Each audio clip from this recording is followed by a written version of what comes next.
Iya, kita akan lanjutkan hari ini Keluaran pasal yang ke-8.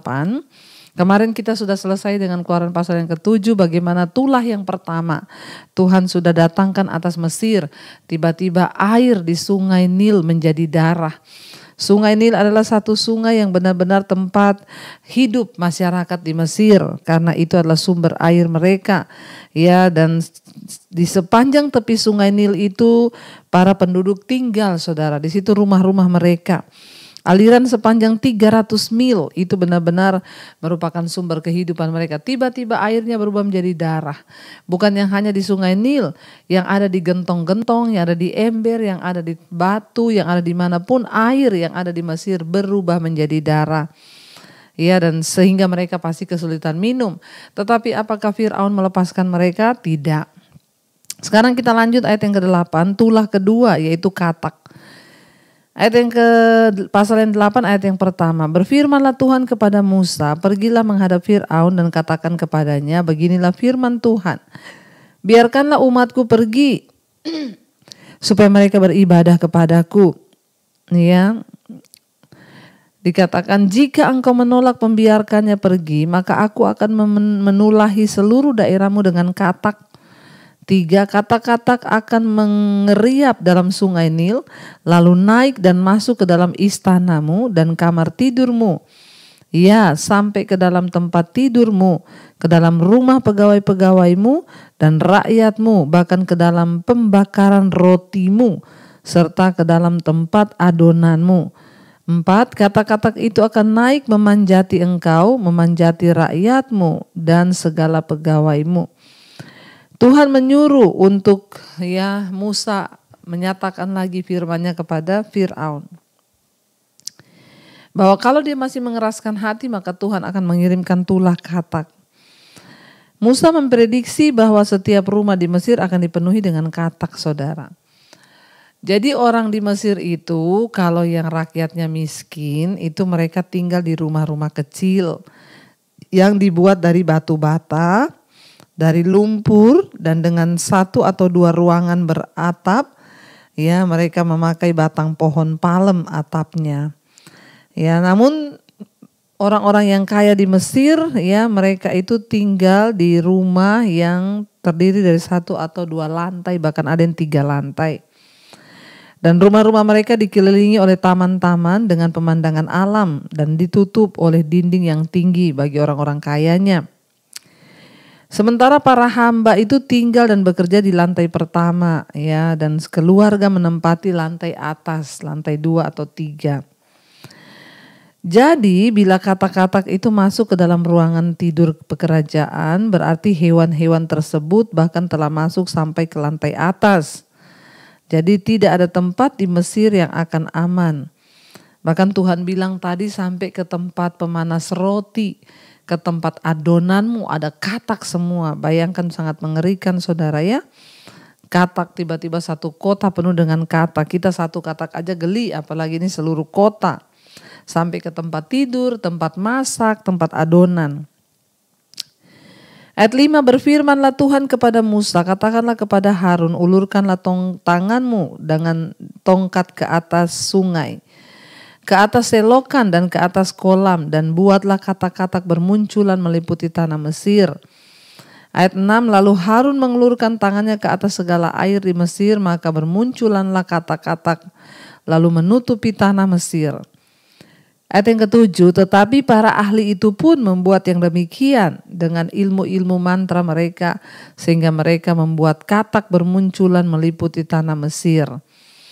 Kemudian Fir'aun memanggil Musa dan Harun serta berkata, berdoalah kepada Tuhan supaya dijauhkannya katak-katak itu daripadaku dan daripada rakyatku. Maka aku akan membiarkan bangsa itu pergi supaya mereka mempersembahkan korban kepada Tuhan. Ya, jadi saudara, Fir'aun ini melihat ketika Musa dan Harun melakukan itu, ya tukang-tukang sihir di Mesir juga melakukan hal yang sama. Mereka menciptakan katak-katak, mereka membuat banyak katak, saudara. Jadi ya kira-kira Fir'aun ini melihat pokoknya selama bisa ditandingi oleh sihir-sihir tukang sihir saya, berarti ilmunya masih sama, saudara. Akhirnya Fir'aun sudah tidak tahan, dia panggil Musa. Dia berkata, sekarang kamu berdoalah kepada Tuhanmu supaya dijauhkannya kata-kata ini daripadaku dan dibiarkannya, nanti aku akan membiarkan bangsa itu pergi supaya mereka mempersembahkan korban kepada Tuhan, ya. Itulah kata-kata Fir'aun, saudara, karena dia sudah risih juga melihat katak di mana-mana. Ayat 9, kata Musa kepada Fir'aun, silahkanlah Tuanku katakan kepadaku, bila aku akan berdoa untukmu, untuk pegawaimu dan rakyatmu, supaya kata-kata itu lenyap daripadamu dan dari rumah-rumahmu dan hanya tinggal di sungai Nil saja. Ayat 10 katanya besok, ya, jadi Musa tanya kapan ya Tuanku Fir'aun mau aku berdoa supaya kata-kata ini ya meninggalkan istanamu dan mereka hanya ada di sungai Nil saja, kata Musa. Lalu Fir'aun menjawab besok. Lalu kata Musa, jadilah seperti katamu itu supaya Tuanku mengetahui bahwa tidak ada yang seperti Tuhan Allah kami. Ingat tujuannya untuk apa? Tuhan turunkan tulah untuk memperlihatkan kuasanya kepada bangsa Mesir yang tidak juga mau percaya. Ya saudara, orang yang suka mengeraskan hati itu orang yang egois. Ya, itu artinya apa? Ya, dia itu tidak percaya pada kuasa Tuhan. Dan ingat, setelah berulang-ulang kali Tuhan mengingatkan Fir'aun, tetap juga dia tetap menolak dan tidak mau mentaati Tuhan. Dia terus mengeraskan hatinya, setiap kali tulah-tulah itu berhenti sebentar, dia keraskan lagi hati. Ya, kerasnya hati Fir'aun ya yang tidak mau taat itu mendatangkan penderitaan bagi dirinya dan seluruh negaranya. Sementara keteguhan hati itu adalah lebih baik. Ya, kenapa saudara? Karena kita melihat saudara, pemberontakan, orang yang keras hati itu orang yang memberontak di hadapan Tuhan. Itu tidak hanya mendatangkan kesedihan bagi diri Anda sendiri, tapi orang di sekeliling Anda, terutama rakyat Fir'aun pada waktu itu. Saudara ingat saudara, ya, kita lihat kesaksian malam ini ketika suami bertobat, berbalik merendahkan diri pada Tuhan, maka keluarga dipulihkan, ekonomi keuangan pun dipulihkan. Ya, jangan engkau egois ya suami-suami. Ya, lihat ya ketika Fir'aun terus mengeraskan hati tidak mau bertobat, dia juga tidak melihat ya mujizat Tuhan.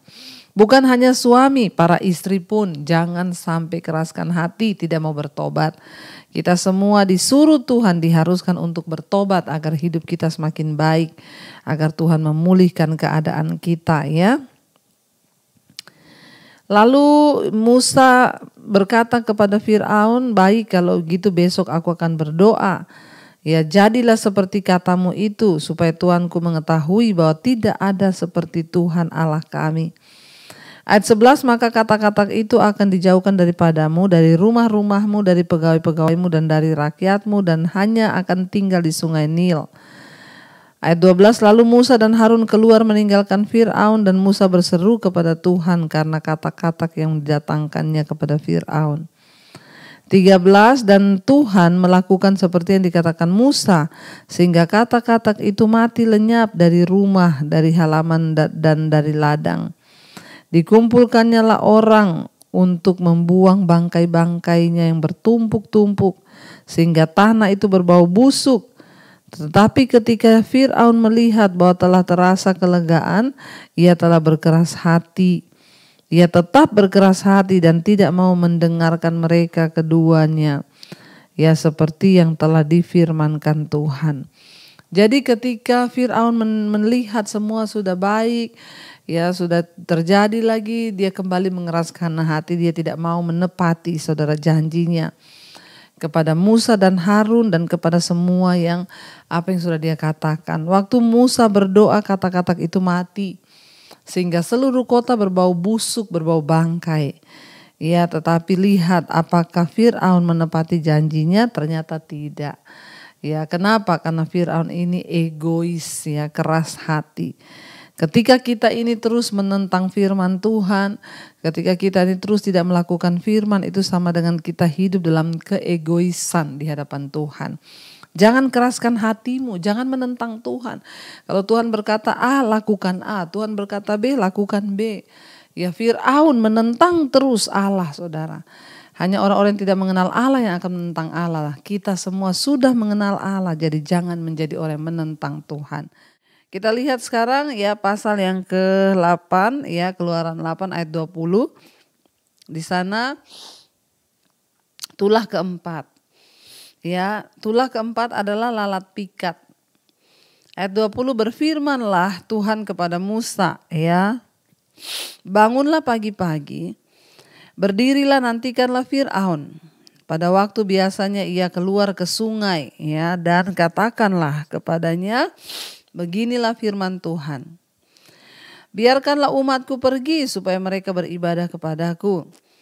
Sebab jika engkau tidak membiarkan umatku itu pergi, maka aku akan melepaskan pikat terhadap engkau, terhadap pegawai-pegawaimu, rakyatmu, dan rumah-rumahmu, sehingga rumah-rumah orang Mesir, bahkan tanah di mana mereka berdiri, akan penuh dengan pikat.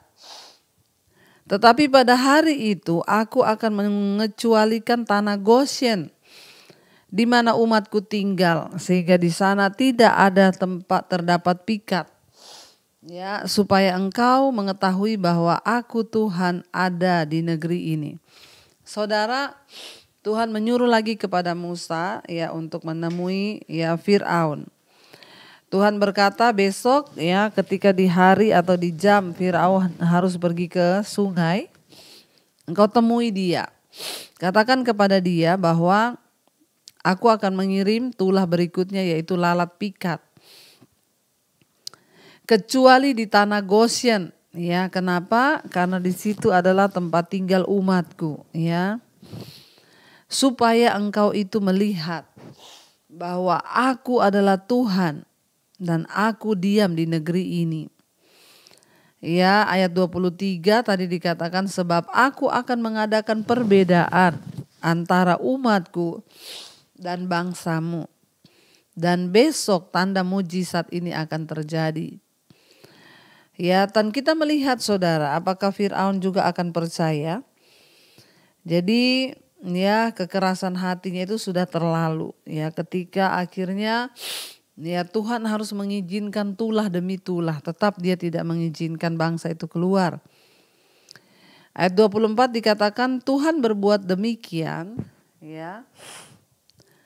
Tuhan berbuat demikian, maka datanglah banyak lalat pikat ke dalam istana Fir'aun dan ke seluruh tanah Mesir. Negeri itu menderita karena pikat itu. Saudara bisa bayangkan, ya, tadi nyamuk, sekarang lalat. Satu negeri penuh dengan lalat, ya, lalat-lalat pikat. Dan itu pasti menderita sekali. Ya, lalat berapa aja kita sudah terganggu, apalagi ini di seluruh negeri ada lalat pikat. Dan negeri itu ya sangat menderita karena lalat pikat itu. Ayat 25. Lalu Fir'aun memanggil Musa dan Harun serta berkata, pergilah. Dia bilang, persembahkanlah korban kepada Allahmu di negeri ini. Tetapi Musa berkata, tidak mungkin kami berbuat demikian, ya, sebab korban yang akan kami persembahkan kepada Tuhan Allah kami adalah kekejian bagi orang Mesir. Apabila kami mempersembahkan korban yang menjadi kekejian bagi orang Mesir itu di depan mata mereka, tidakkah mereka akan melempari kami dengan batu? Kami harus pergi ke padang gurun 3 hari perjalanan jauhnya untuk mempersembahkan korban kepada Tuhan Allah kami, seperti yang difirmankannya kepada kami. Ya, ayat 28, lalu kata Fir'aun, baik, aku akan membiarkan kamu pergi untuk mempersembahkan korban kepada Tuhan Allahmu di padang gurun. Hanya janganlah kamu pergi terlalu jauh, ya, berdoalah untuk aku. Kata Musa, sekarang aku keluar meninggalkan tuanku, aku akan berdoa kepada Tuhan. Maka pikat itu akan dijauhkan besok dari Fir'aun dan juga pegawai-pegawainya dan rakyatnya. Hanya Janganlah Fir'aun berlaku curang lagi dengan tidak membiarkan bangsa itu pergi untuk mempersembahkan korban kepada Tuhan. Sesudah itu keluarlah Musa meninggalkan Fir'aun, lalu berdoa kepada Tuhan. 31, dan Tuhan membuat seperti yang dikatakan Musa. Pikat-pikat itu dijauhkannya dari Fir'aun, dari pegawai-pegawainya dan rakyatnya. Seekor pun tidak ada yang tinggal. Tetapi sekali ini pun Fir'aun tetap berkeras hati. Ia tidak membiarkan bangsa itu pergi. Saudara, Fir'aun menginginkan kompromi. Dia tidak membolehkan orang-orang Ibrani melakukan persembahan kurban di Mesir, karena itu adalah kekejian.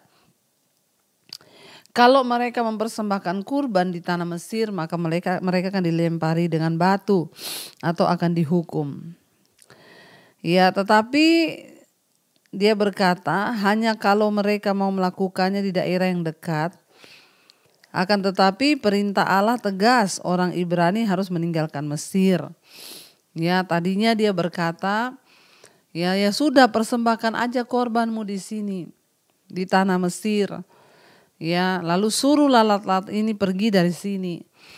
Tapi Musa menjawab, korban kami itu adalah kekejian bagi orang Mesir. Jadi tidak mungkin kami mempersembahkan itu di tanah Mesir, maka kami akan dilempari dengan batu. Dan akhirnya tadinya Fir'aun mencoba membujuk supaya tulah lalat pikat itu segera berakhir. Namun Musa juga tahu perintah Allah itu tegas. Tugas mereka adalah membawa orang Israel itu keluar dari tanah Mesir. Dan mereka harus meninggalkan Mesir. Jadi kadang-kadang saudara, orang memaksa untuk berkompromi, mentaati saja dari perintah-perintah Allah. Namun komitmen dan ketaatan kita pada Allah itu tidak dapat dibatalkan. Tidak bisa setengah-setengah dalam mentaati Tuhan. Fir'aun menyuruh Musa persembahkan saja korban di negeri ini. Tetapi tujuannya adalah sebenarnya Tuhan ingin membawa bangsa ini keluar. Akhirnya Fir'aun tidak lagi memperbolehkan mereka untuk keluar. Karena Fir'aun sudah melihat lalat itu sudah diusir. Jadi dia kembali mengeraskan hati. Dia terus mempermainkan Tuhan, saudara. Bangsa Israel ketika mereka akan mempersembahkan korban, itu mereka harus memotong binatang-binatang yang akan dipersembahkan. Dan mereka akan mengorbankan binatang yang dianggap suci oleh orang-orang yang ada di Mesir. Dan ini akan merupakan penghinaan terhadap mereka. Dan Musa mencemaskan jika adanya reaksi keras dari bangsa Mesir ketika mereka akan mempersembahkan korban di sana. Tapi Fir'aun mencoba untuk menawarkan hal yang tidak mungkin. Tapi ternyata Fir'aun hanya menguji Musa supaya mereka bisa mengusir lalat-lalat itu. Kemudian ketika lalat-lalat itu pergi, tetap Fir'aun tidak mengizinkan, saudara. Dia bermain-main dengan Tuhan. Kita harus menjadi orang yang dapat dipercaya. Ketika kita ngomong A, kita lakukan A. Jangan seperti Fir'aun, sudah berjanji A tapi dia lakukan B. Ayat yang ke-9, tulah kelima, yaitu penyakit sampar pada ternak. Pasal yang ke-9, ayat yang pertama, berfirmanlah Tuhan kepada Musa, pergilah menghadap Fir'aun dan berbicaralah kepadanya. Beginilah firman Tuhan Allah orang Ibrani. Biarkanlah umatku pergi supaya mereka beribadah kepadaku. Ayat yang kedua, sebab jika engkau menolak membiarkan mereka pergi dan masih menahan mereka, maka ternakmu yang ada di padang, ya, kuda, keledaimu, onta, lembu, sapi dan kambing domba akan kena tulah. Ya, kena tulah Tuhan, yakni kena penyakit sampar yang dahsyat. Dan Tuhan akan membuat perbedaan antara ternak orang Israel dan ternak orang Mesir, sehingga tidak ada yang akan mati seekor pun dari segala ternak orang Israel. Selanjutnya Tuhan akan menentukan waktunya. Firman-Nya, ya, besoklah Tuhan akan melakukan hal itu di negeri ini.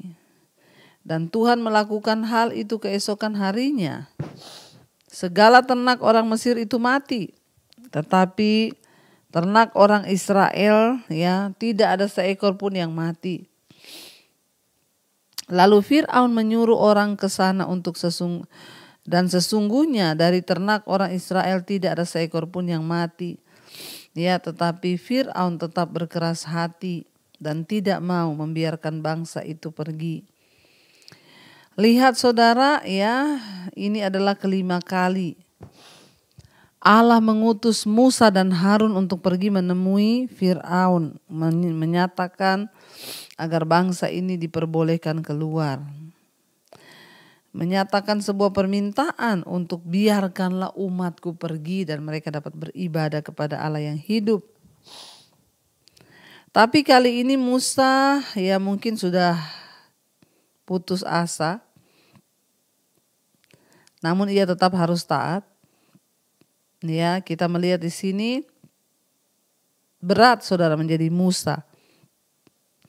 Di satu sisi dia harus melakukan apa yang Tuhan suruh, tapi di sisi lain dia tahu juga Fir'aun mengeraskan hati untuk melepaskan bangsa ini. Ya, namun kita harus taat dan jangan menyerah. Ya, bila kita mengetahui hal yang harus dikerjakan, ya, kita taat saja kepada Tuhan. Seperti yang dilakukan oleh Musa. Ya, pada akhirnya dia melihat ketekunannya membuahkan hasil. Tetapi memang sulit saudara, rasanya melakukan kehendak Tuhan itu, ya. Sia-sia mungkin Musa berpikir, saya sudah taat tapi kenapa Fir'aun keras? Kenapa Tuhan gak rubahkan aja hati Fir'aun? Kenapa seperti ini? Kenapa? Ada begitu banyak pertanyaan dalam hati Musa, tetapi dia memilih untuk taat. Apa yang Tuhan suruh pasti itu yang terbaik. Dan walaupun dia belum mengerti apa sih maksud Tuhan dari semua ini, kayaknya capek-capek saja saya menuruti. Tapi Musa tahu di balik semua itu Tuhan selalu punya rencana. Jangan pernah merasa kecewa, jangan pernah merasa sia-sia yang saya lakukan tuh Tuhan. Ya, jangan pernah merasa ya tidak pernah Tuhan ubah. Tapi hari ini saudara, ya, kita mau belajar percaya untuk taat. Ya, melakukan apa saja yang Tuhan suruh, karena sesungguhnya itulah yang akan mendatangkan kebaikan bagi hidup kita. Baik, kita akan merenungkan firman ini dan kita akan melanjutkan besok. Kita percaya apa yang sudah kita lihat malam ini, kita baca, kita mendapatkan banyak nilai. Ya, bahwa seringkali untuk melakukan kehendak Tuhan itu, ya, kita gak perlu bertanya kenapa. Kita belajar dari Musa, ya. Dia seorang yang hanya taat melakukan apa yang Tuhan mau. Tapi ketaatan selalu membuahkan hasil asal kita mau setia. Terima kasih Bapa, kami mengucap syukur buat malam ini Tuhan berbicara lewat firman-Mu. Ada banyak hal yang kami dapatkan, ada banyak hal yang kami dengar, ada banyak hal yang dapat kami petik. Tuhan tolong kami, beri kami ketaatan penuh. Ajar kami setia, ajar kami taat. Tidak usah banyak bertanya Tuhan, tapi mempercayai Allah. Terima kasih Bapa, kami mengucap syukur buat malam ini. Kami membuka hati dan tangan kami untuk menerima berkat Tuhan. Turunlah kiranya berkat dalam nama Bapa, Penyertaan Allah Roh Kudus menyertai hidupmu. Cinta kasih Tuhan Yesus Kristus turun atas hidup kita semua. Mulai malam ini bahkan sampai kali yang kedua, Tuhan Yesus datang menjemput kita. Nama kita tercatat dalam kitab kehidupan. Dalam nama Tuhan Yesus yang percaya diberkati, kita akan bersama. Amin, amin, amin. Tuhan Yesus memberkati. Shalom dan Immanuel.